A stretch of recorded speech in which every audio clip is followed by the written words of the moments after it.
votes. This is what he said. The House votes on controversial FISA Act today. This is the act that may have been used with the help of the discredited and phony dossier to so badly surveil and abuse the Trump campaign by the previous administration and others, with a question mark. Now, that directly contradicted Trump's own administration's statements to reauthorize the provision for its value in the fight against terrorism.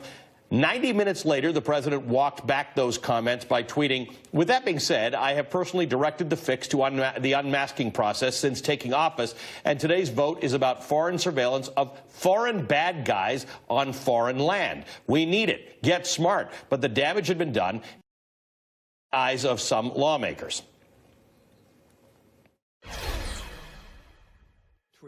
Well, look, we speak on an almost daily basis. It's well because he thinks it's still in the bill. To be honest, the tweet was a mistake. The president is supporting the vote today. The president seems to be echoing the latest message that he's heard from a commentator on Fox News. Peter's still there. Peter, in the end, the president came around. The FISA was reauthorized for another 6 years. But to the point that, to Hallie's question to Sarah Sanders, this is awful confusing. The morning of the vote, the president seems to be taking two opposing positions.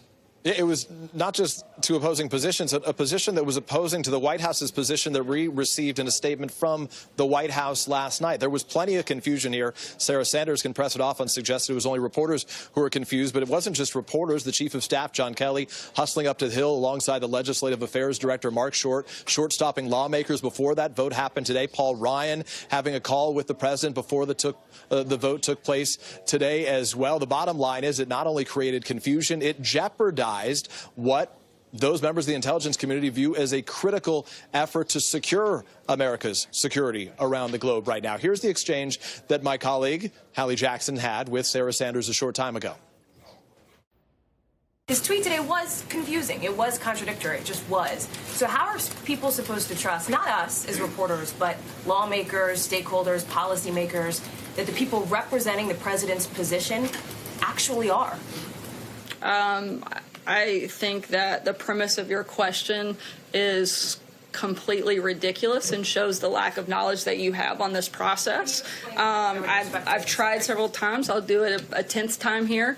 Look, the president supports the 702, but he has some very strong about the FISA program more generally. Again, this is why he put out a memo last week outlining such, and why the D&I director put out a new policy this morning. I'm not sure what the confusion is there. I cleared Sarah before I asked Mr. Burling that you definitively are saying that the president's tweet this morning was, in your view, not at all confusing and not at all contradictory. You think that's an accurate statement? I just want to be very